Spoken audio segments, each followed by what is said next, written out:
Tu galères à me suivre là ou pas? Un peu, ouais.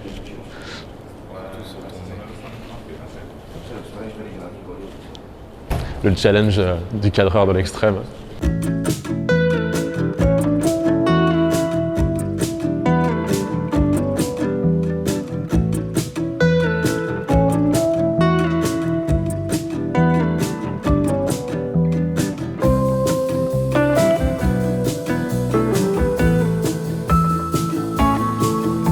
Salut à tous et bienvenue sur ce nouvel épisode de la chaîne Le Gars qui filme.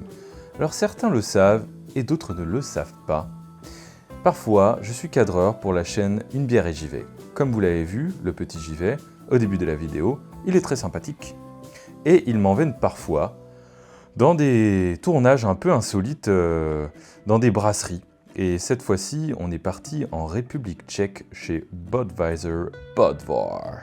J'espère que j'ai bien prononcé. Tu peux te présenter rapidement et expliquer ce que tu fais ?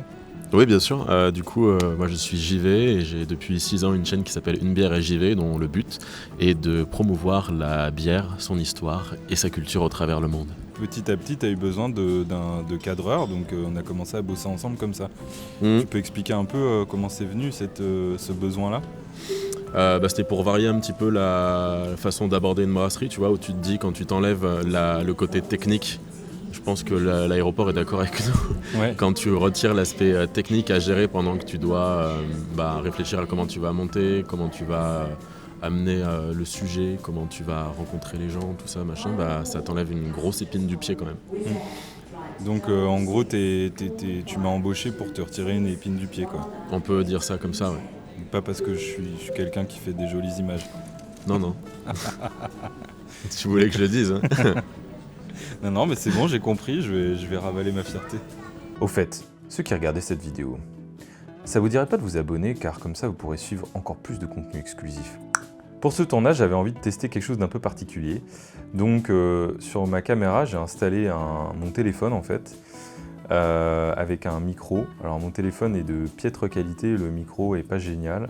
Mais bon, l'idée c'était de vous montrer un petit peu les behind the scenes ou les dessous des coulisses d'un cadreur en tournage avec j'y vais.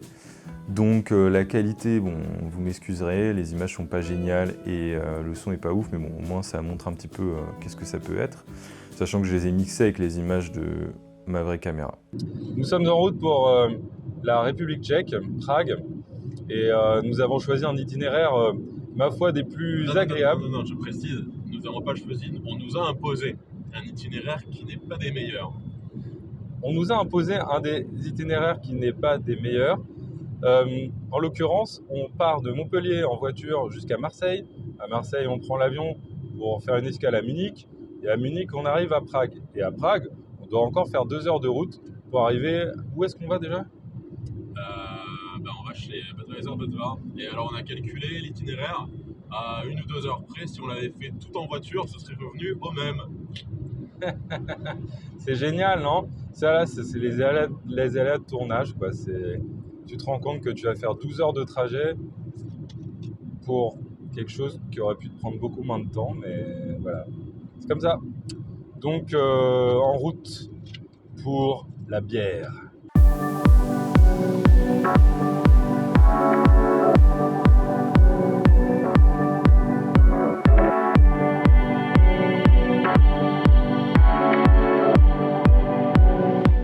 Quand on est arrivé en Tchéquie, bon, on a quand même dormi un petit peu à l'hôtel et après on allait faire une visite de la brasserie, toujours avec le super téléphone de la Muerte. En gros, ça se passe un peu comme ça quand on tourne avec j'y vais. D'abord, on fait une grosse visite, il parle, je filme.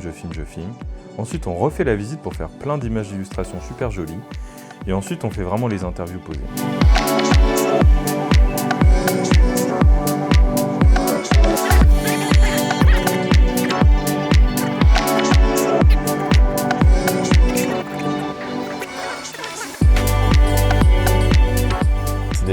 Des sacs et des sacs et des sacs de connes de houblon. Quelle taille ça, je peux faire ? C'est la taille standard, quoi. C'est pas la taille d'enfant qu'on a l'habitude en France. Voilà, les Tchèques ont une réputation à défendre. On boit pendant les tournages. Voilà. Et il m'oblige à boire. C'est maltraité. Ouais, je suis Très bien.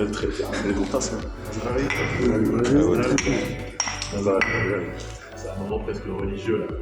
Donc là, j'y vais rond, comme une queue de pelle. La bière commence à se faire sentir. Non, si je deviens rouge d'ici, c'est la bière. Mais je pense que... Attends. Là, je filme Sylvain qui est très heureux de montrer son setup de tournage. Faut que tu tournes la tête et que tu me fasses un clin d'œil de BG.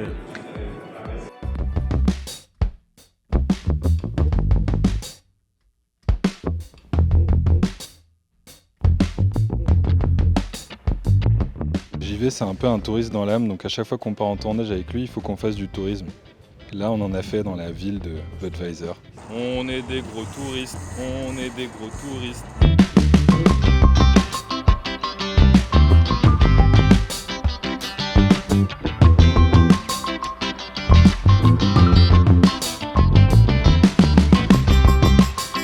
Avec une bière et JV, on mange souvent dans des restaurants incroyables.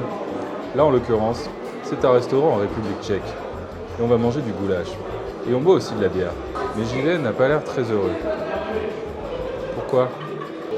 Je dis que tu n'arrives pas à décrocher de tes tâches administratives en plein milieu de la République tchèque. Vous pensiez que c'était une vie de rêve. Voici ce que c'est réellement. Et là, on fait des setups un peu intéressants. Genre, on a plusieurs types de setups. On est sur du suivi en caméra épaule, on est sur de l'interview plus posée avec un peu de lumière. Il y a du drone, il y a des beauty shots. Faut rester quand même dans un setup, on va dire, réaliste, parce qu'il faut qu'on soit mobile et il faut souvent bouger, souvent s'adapter en fait quand on va dans des brasseries. C'est des endroits vivants qui bougent, il y a des gens qui bossent et il y a beaucoup de... C'est assez strict en fait sur la sécurité là-bas. Tu peux pas laisser traîner ton trépied dans un coin. T'as beaucoup de bruit aussi, ça c'est super dur à gérer. C'est vrai que si on bossait dans un magasin de matelas, tu vois, je vais faire une deuxième chaîne sur l'univers du lit et de la literie et des matelas. On l'attendait. Un JV dodo. Bah parce que tu sais quand tu bois, après t'as besoin de dormir quand même. Ouais, ça serait la suite logique. Ouais. Et du coup voilà, donc c'est des petites contraintes techniques, mais c'est des challenges aussi. C'est vivant. Ouais, dans un tournage comme celui-là, par exemple, tu as des contraintes logistiques particulières. Et comme dans beaucoup de tournages, tu as toujours un truc qui marche pas. Là, par exemple, qu'est-ce qui n'a pas fonctionné ? Bah, tout a fonctionné. À part les accès à certaines pièces qui sont très strictement réglementées. Et du coup, il fallait toutes les 5 minutes aller demander à un tel, s'il pouvait demander à un tel de faire descendre un tel avec le bon badge pour nous ouvrir ça à tel moment. Voilà. Et en termes de trajet aussi, il y a eu des petits... Oui, bah après, ça fait partie de la réalité du terrain aussi, c'est que quand tu dois te déplacer d'un point A à un point B, si c'est pas toi qui gères, des fois, les gens ne sont pas au fait de... comment on va dire, de ce que ça peut impliquer en termes de transport de matériel, en termes de suivi de vol, ce genre de trucs-là. Ouais. Et ouais. Mais c'est bien, après moi c'est des trucs dont j'étais pas du tout conscient, hein, parce que moi je suis pas du tout de ce milieu-là, et quand tu te confrontes à ça, tu fais ah ok, c'est comme ça que ça se passe, voilà. La production, ouais, ça peut être très compliqué, ouais. Surtout quand si c'est toi qui fais la production, l'image, la réal, le montage, ouais. Ça peut être beaucoup à porter. D'habitude il y a quand même un peu plus de gens sur le terrain, quoi. Mais il y a toujours des solutions et grosso modo tout s'est très bien passé. C'est quoi un petit, par exemple un bonus ou un avantage de faire des reportages sur le terrain comme ça ? Qu'est-ce que ça a d'avantageux ? Bah alors quand tu arrives à gérer en niveau timing de prendre quelques jours en extra, c'est bien parce que ça te permet un petit peu de voyager, et moi c'est quelque chose que j'ai pas eu l'occasion de faire souvent dans ma vie, donc j'essaye d'en profiter et de joindre l'utile à l'agréable quand c'est possible. Et puis surtout l'aspect humain, parce que le monde brassicole c'est un monde quand même de franche camaraderie et de bon délire et de gens vrais, et c'est super intéressant en fait d'aller rencontrer les gens autrement que par échange de mails ou par coup de téléphone, et ça c'est très cool. Merci JV pour cette interview, j'espère que ça vous aura fait sourire un petit peu. Merci encore d'avoir servi ces superbes aventures à l'autre bout du monde, et j'espère que ça vous a plu, que vous en voulez encore, et ça veut dire que vous allez vous abonner et que vous allez continuer à regarder mes vidéos.